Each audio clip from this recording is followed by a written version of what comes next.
Hey guys, and welcome back to Nico Dev. Today we will implement a basic chat system using Firebase.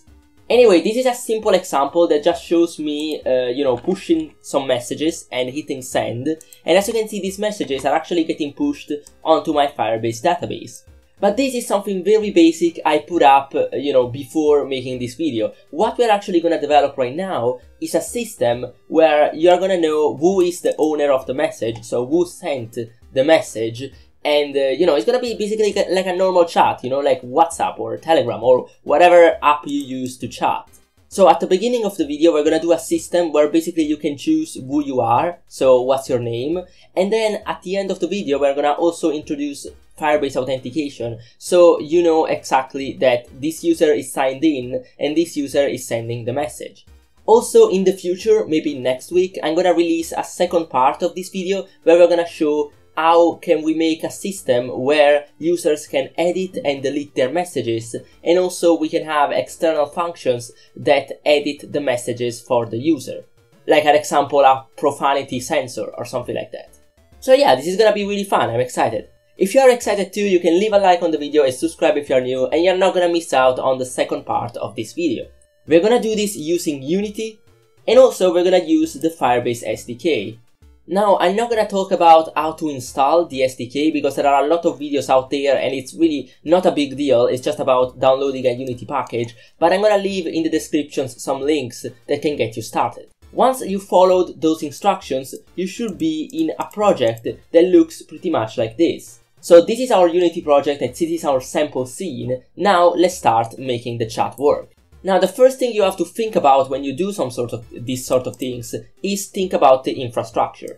Oh, and anyway, shameless self-plug, but if you don't know anything about Firebase Database, there is a really cool video I suggest you in the description that basically talks about how to do requests to the database using Unity REST client APIs. And that can really get you in the mood, and then after you know the basics of Firebase Database, you can come back and watch this video.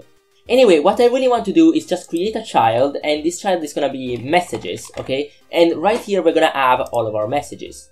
Now, the messages need to have a unique ID, so every time I send a new message, a new ID should generate, which is basically the message ID, so for example this one, and it's gonna be a different ID for every message. And in the future, like right now, when we actually start coding, I'm gonna show you how to do this. Then underneath each ID, we are gonna have the actual message. We're gonna have a field which is going to be the text, which is the message.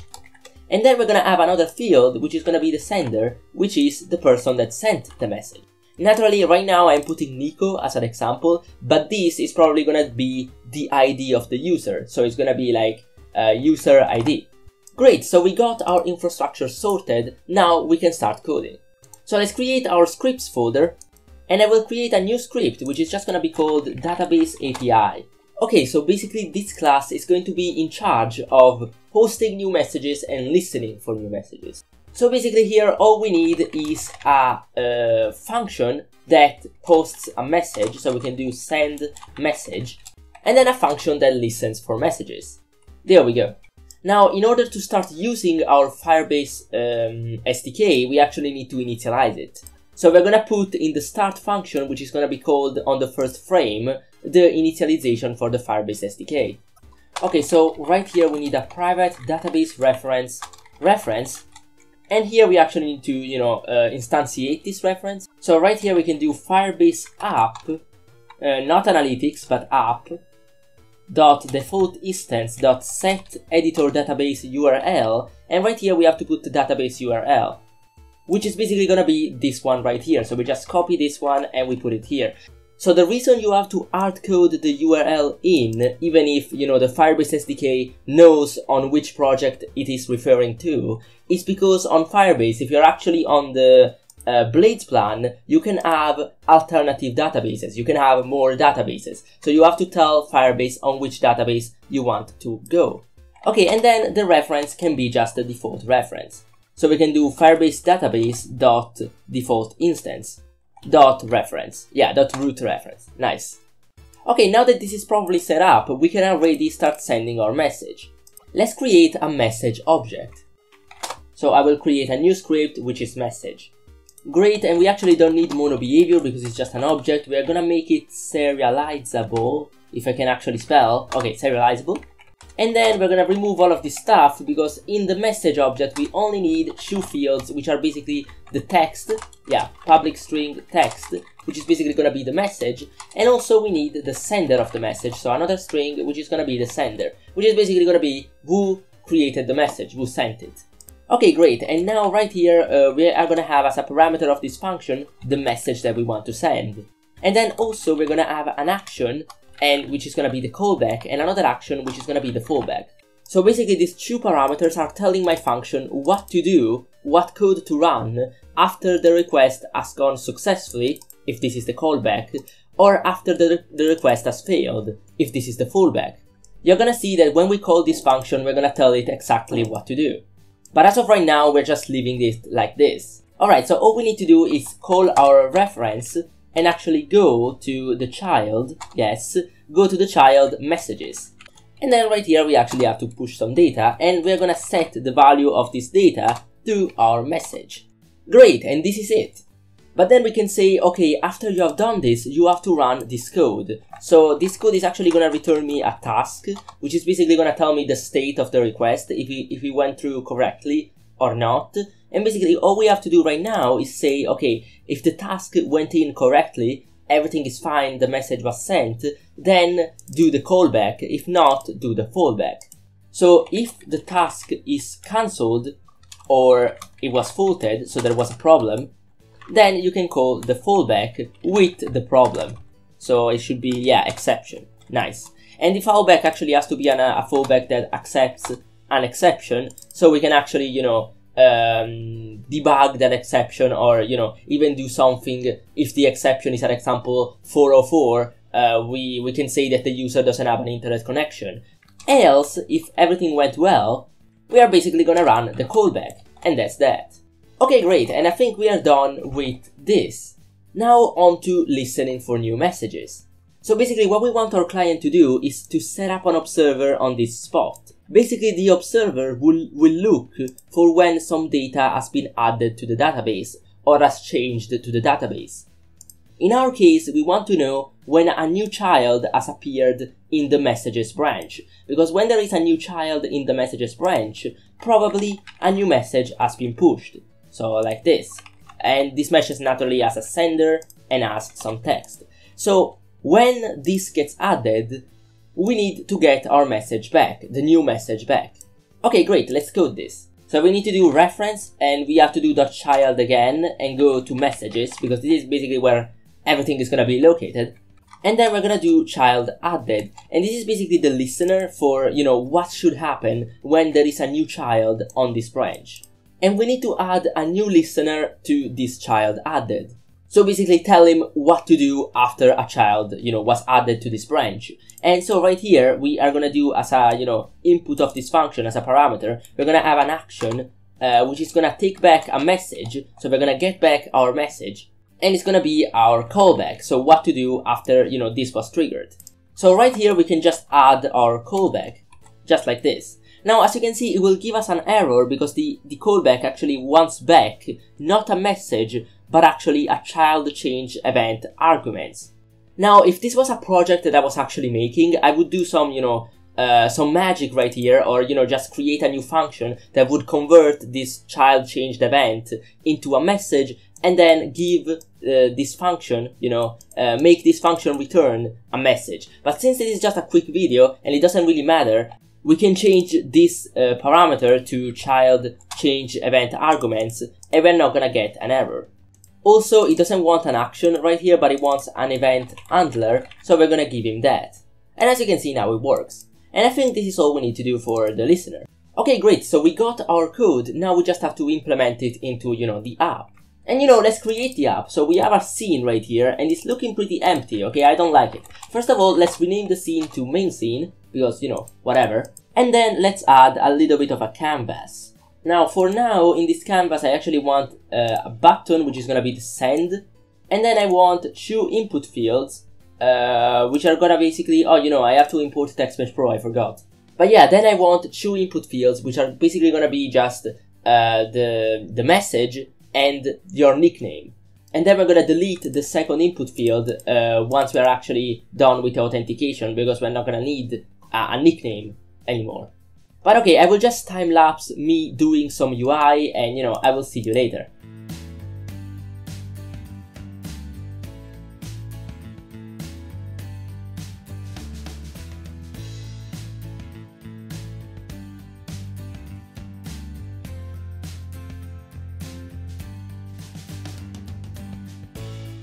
Alright, there we go, and I think just like that we are done with the input fields. Now we actually need to, you know, do a little bit of a scroll rect or a scroll view so we can actually see the messages popping up.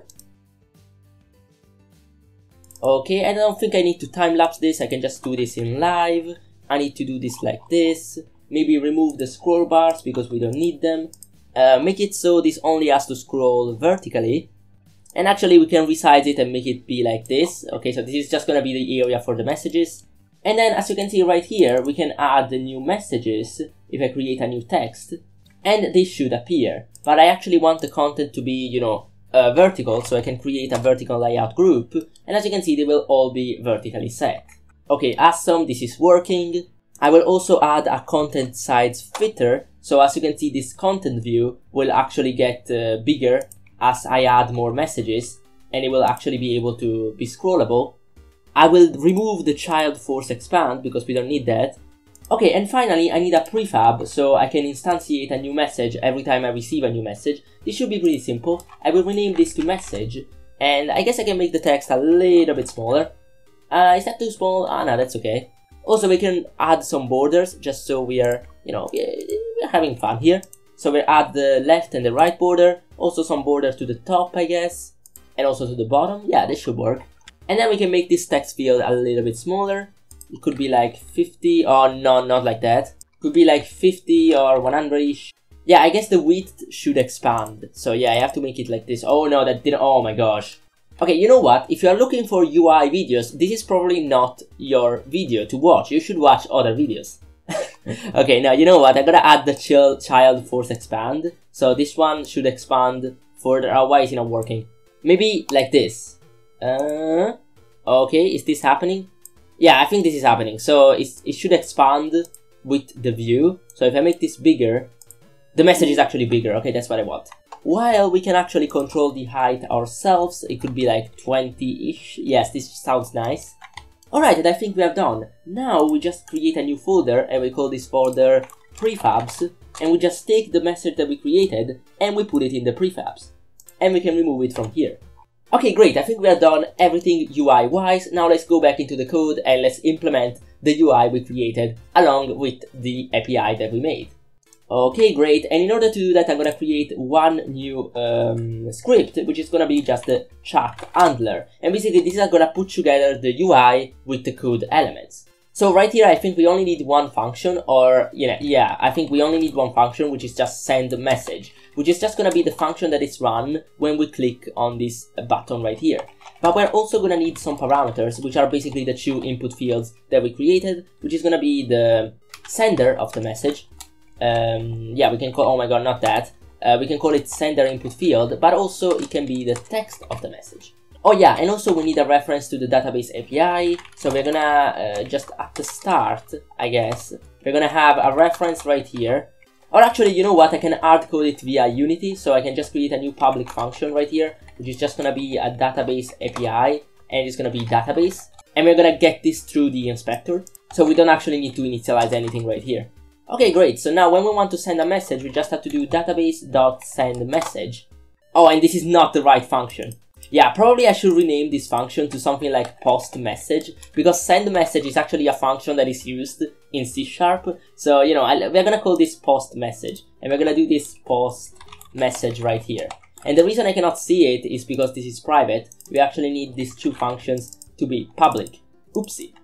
Okay, great, and now right here we are gonna have a bunch of different parameters, which are basically the message. So we can create a new message. Now I didn't do any constructor on the object, so let me create a constructor if I can, right here. Yes, very nice. And I actually want the constructor before the, oh my gosh. Okay, there you go, this is what I like. So now we can create a new message. We're going to have the sender, which is going to be the sender input field.text, and we're also going to have the text itself. Great, and this doesn't work. Oh yeah, because we need to add more parameters. We need to add the callback, which is what to do after we sent the message, and the fallback, which is what to do if everything went terribly wrong. And they're not going to be really interesting functions. So, okay, the callback is just going to be a debug.log that says message was sent, so we know that the message was sent. And instead, the callback is going to be a debug.log, so this is the exception, that is just going to give us back the exception. So debug.log the exception. So we know exactly what went wrong, and we can convert this to a method group so it looks nicer, and also we can remove this parenthesis right here. And there you go, that's our code. We can also remove these parentheses. Look at that, so concise, I love it. Alright, and I'm confident we're actually done. Oh yeah, no, one thing I forgot. This function right here that listens for messages is actually never getting called. We need to call this at the beginning, on instantiation, on initialization. So we're actually gonna get all of the messages and any new ones that we will receive in the future. So we're just gonna go to database API, no, database, yeah, dot listen for messages. So we actually need to create a new function right here, which is basically gonna get called once there is a new message, and which is gonna instantiate the message. And this function basically just needs a message, which is gonna be, you know, the message that we want to instantiate. And we actually want to put this function here. And now I actually changed my mind on this. Remember when I told you, let's just change this to an event handler and whatever? No, I actually want to change this back into an action. The reason for that is because it will look prettier when we actually go right here, and the database stuff and the UI stuff is going to be divided, or else it would get confusing. So all I need to do is create a new event handler right here instead of doing it in this UI part. And the reason I like this is because we can also add a fallback if this doesn't work. You know, if we have trouble picking up what the new message is. So we can have a fallback, and I think this code should do it. So basically what this does is it creates a new function, okay, which is going to be a current listener. It's going to have all of this stuff, okay, it's going to have as a parameter just the parameters we will get back for listening to the object or the branch on the database, but we actually don't care about these parameters. All we care about is that there are not any errors. So if there are errors, we're just going to do a fallback with a new exception, and the exception is going to be the error. Alright, and we can actually remove this. And also this, okay, you know, I can just do this, and then if there are not any errors, then we call the callback. Just basically how we did right here. But now the only difference is that this callback is not empty, but it actually needs to return me a message. So these args right here actually have a snapshot, which basically gives me the information about the child. So if we create a new message, which is this one, the snapshot is going to have this message right here. And we can retrieve it. And in order to retrieve it, we can just do snapshot.value. And now basically this function that we created, we can feed this function to the listener. Now this is all very clear, but just one thing I wanted to note, before going forward. Since this function only exists in this scope, we're actually adding the listener. But if we ever, want to close the app, for example, or go to another scene and actually remove the listener, so we want to say, okay, stop listening for new messages, we don't care anymore, we actually cannot do that because we are not saving this listener. So this listener is not getting saved anywhere. So if we were to create a new function, for example, stop listening, okay, and we were referencing the same spot, we wouldn't be able to remove the listener because we don't have any reference to the listener we want to remove. So one practice would be to, instead of just calling the function right here, would be to create a variable, which is basically our event handler, with the child changed event arguments, for example, and then actually save the listener as test current listener. So now this listener was saved under this variable, and then when we want to remove it, we can just do minus or minus equal test, and it's going to remove the listener. So this is just one thing I wanted to say, just to note, but we actually don't need all of this code as of right now, because we never have to stop listening, okay? The app is literally gonna be, you just, go into the app and you listen for messages. You never stop listening.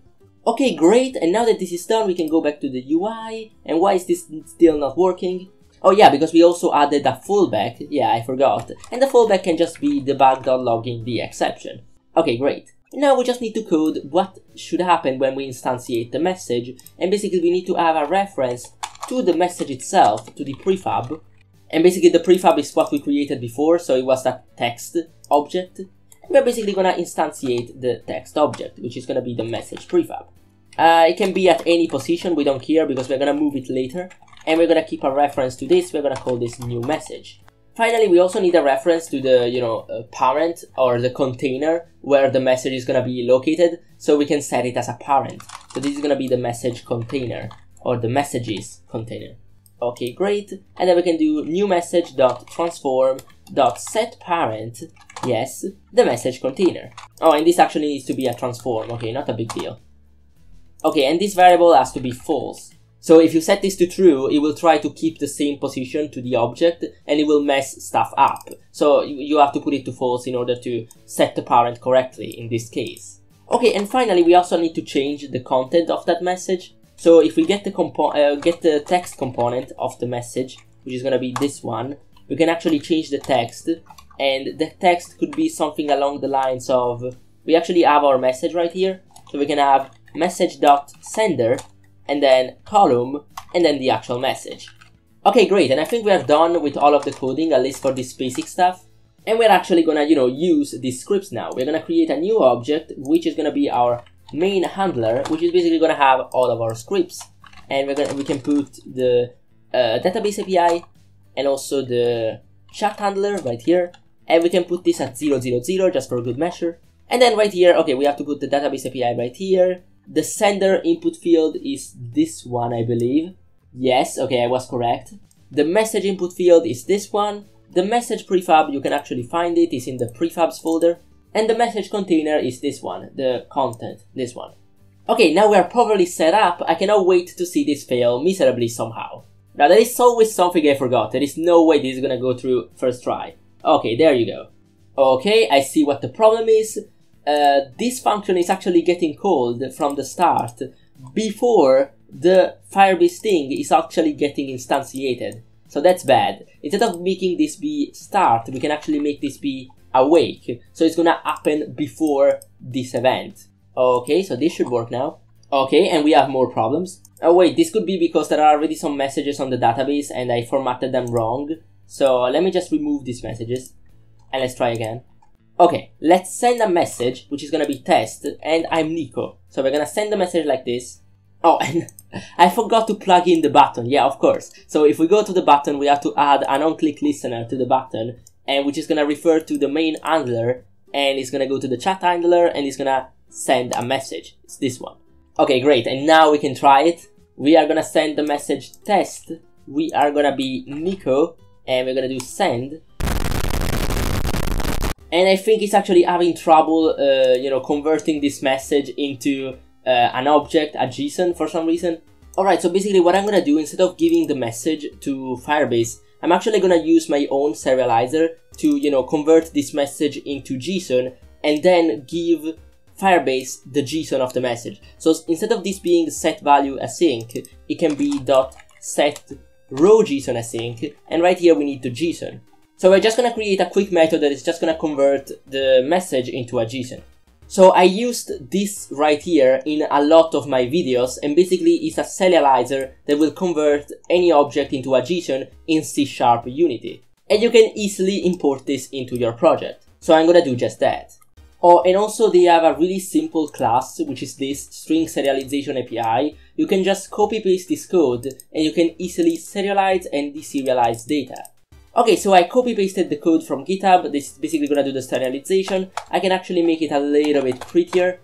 There you go. And basically this is a static class which I can call from here. So I can do string serialization API dot serialize, and we can give this guy the message. So we're gonna tell him that this is a message, okay? And also the value, which is gonna be message.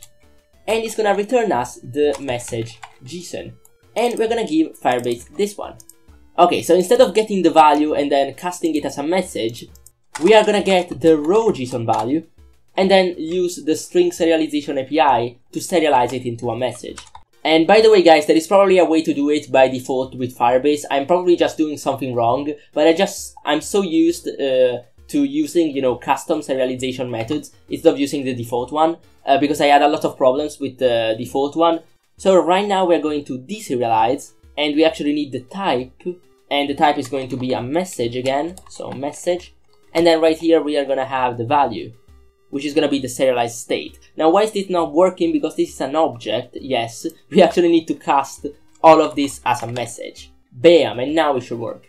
Okay, and actually, as soon as we create a listener, so as soon as we start the app, it's actually gonna give us back all of the messages that are already on the database. So if this works correctly, when I press play, I should already receive the message.